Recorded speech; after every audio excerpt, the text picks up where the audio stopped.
Hi, I'm Roger Willard of the Willard Hypnosis Center here in Conestoga, Pennsylvania.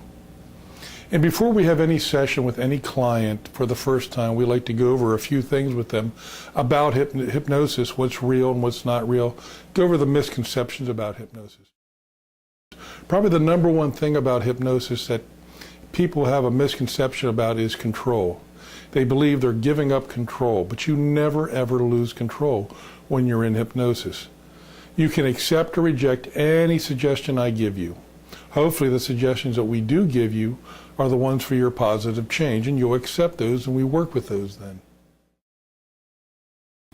The next thing about hypnosis that people have the misconception about is that somehow they're going to be zoned out. They're going to be like a zombie or something like that, or just floating off in Neverland or something. Well, when you're in trance, you'll hear everything that's happening if you want to.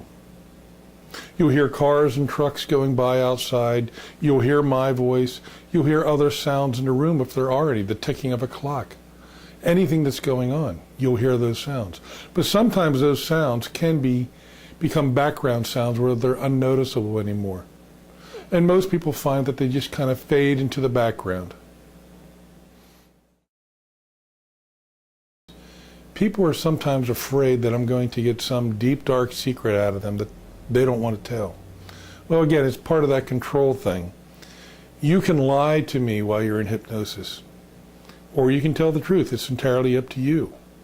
But I can't make you tell me something that you don't want to tell me. Most of the times we will be asking questions back and forth, and you'll be able to talk to me while you're in hypnosis too.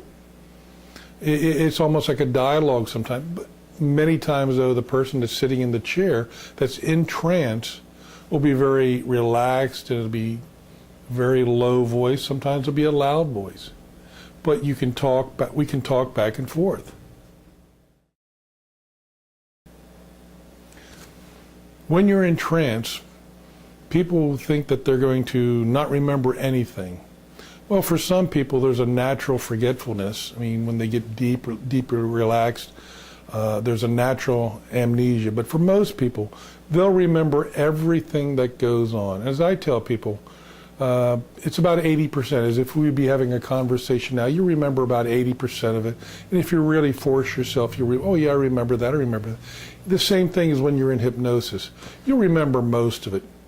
It's not like you're going to forget everything. It's just some big dark secret. Probably everything you've seen on TV and in the movies about hypnosis is wrong. I remember growing up, there was always Vincent Price doing things in movies, hypnotizing people, or strange things happening, doing things that they just don't want to do. Well, again, it's about that control thing again. It just doesn't happen that way. There is nothing strange or unusual about hypnosis. It's a very relaxing feeling for most people, and they enjoy it. In fact, you'll get so relaxed sometimes, it will just take you so deep, you may even want to start tuning me out. But we don't want that to happen. We keep you at the right level, so you will listen to me and we get positive changes.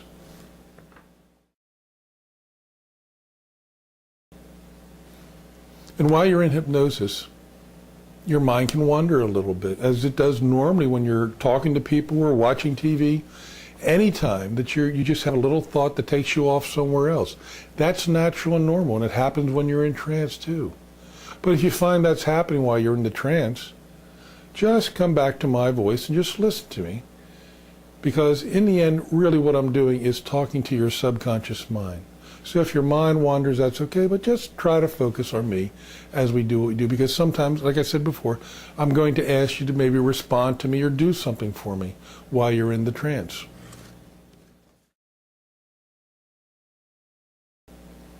Some people have a very visual experience in hypnosis. Sometimes it's more of just an impression or a flash of a thought or a sound or anything, a feeling while in hypnosis. Some people have that big movie screen effect. Some people are right there, very vivid. Some people it's just a little less vivid, but it's almost like a daydreaming state. But whatever you experience is natural for you. But we do find most of the time it is a little bit more vivid than what you normally experience. People go in and out of trance all the time, every day. It's like when you're driving along and you've missed your exit when you are on the highway somewhere, or you drive to work every day and you have the same route, and then sometimes when you get to work or someplace, you think, wow, I don't remember half the stuff that happened in between. But it happens. You were in a trance, and that's okay. But the interesting thing there is there was no feeling involved. Hypnosis itself has no feeling. But like most hypnotists, we like to let you know you're in hypnosis, and we give you the nice heavy arms and legs feeling, a nice relaxed feeling. And it's what it is expected most of the time. And we like to help people meet their expectations and know they're in trance. While you're in hypnosis, we ask you to let yourself open up as best you can, emotionally. Sometimes by using your own emotions while you're in the trance state, it can help you make your change. We follow the emotions back to maybe the initial cause or something like that. Sometimes it helps take you deeper into the trance. Sometimes it just brings awareness to what the problem really is. So if you have a feeling, just let it build. And we may ask you to let it build more and more. Just let it happen. Let's work with it to make things happen. To create any change that you want, you must have commitment. Without commitment, nothing's going to happen. So when you come to us, or when you sit in our chair here, we ask you to be fully committed to the change that you want. Without it, it's just not going to happen. Since I work out of my home here, every session is videotaped for my protection and the client's protection. The video belongs to me. Nobody gets a copy of it. You don't get a copy of it. It's not going to end up on YouTube. It may be reviewed by myself and other professionals so we can make things better for everybody, but it's not out there for public disclosure by any means. For the smoker, commitment is really, really the most important thing you must have. Nothing's going to happen without your commitment. If you've tried the patch, the gums, the pharmaceuticals, anything else to stop smoking, and you don't have commitment, it's not going to happen. So we really ask you to be really 100% committed to making the change. If you have that, hypnosis is the tool to help you be a non-smoker. In smoking, we have discovered there's 3 things that keep people smoking or suck them back into smoking or just sabotages everything about smoking. It's stress, habit, and beliefs. If you get stressed out, a lot of people will just reach for a cigarette. They don't know how to deal with the stress. They have the habit part where they have a cup of coffee or something and they reach for a cigarette. They get into their car, they have a cigarette or something like that. And then their belief systems. They believe the lies about smoking, that it can't be done or it's hard. All these things. There's just so many lies about hypnosis. A former Surgeon General said something to the effect, nicotine was like heroin. Well, if that was true, nobody could stop smoking just like that.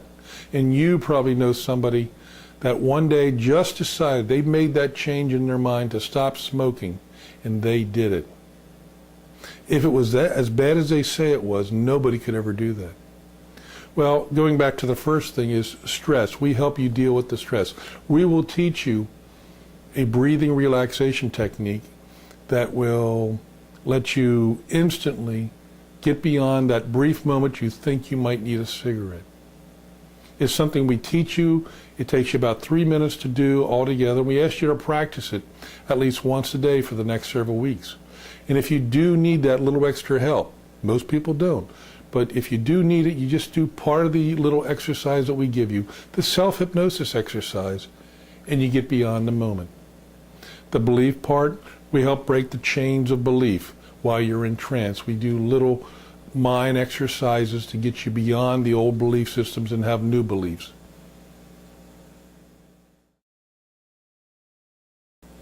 What to expect after you leave here. There's 4 groups of people that leave here. There's 3 groups of 30% and 1 group of 10%. The first 30% of the people, it's like they've never smoked before in their whole life. They leave and it's just not a problem anymore.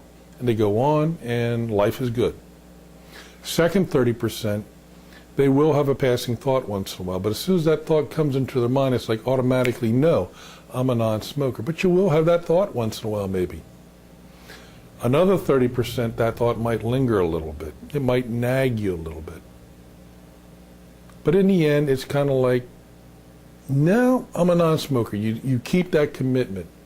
And if you have to, you do that breathing and relaxation exercise, that self-hypnosis exercise, to make sure you stay a non-smoker. You've decided to be a non-smoker. Now that final 10%, these are the people that come here. And they've lied to me, they lied to themselves. And we go through the whole process of hypnosis and everything, and they leave, and they get just about a half mile down the road, and they reach into their glove box of their car, and they pull out that hidden cigarette, and they slowly bring it to their mouth, and they expect a magic hand to stop them. It doesn't work that way. Because what they're doing is testing it to fail, because they want to blame everyone else, everything else, for their own behavior. They've decided not to be a non-smoker, but to blame other people. You probably know people like this, that everything in their life, it's never their fault. So it's the cigarette companies, it's even that hypnotist guy, he doesn't do anything right. They want to blame everybody but accept the responsibility for themselves. Because in the end, when you leave here, it's a choice. It's your choice to be a non-smoker.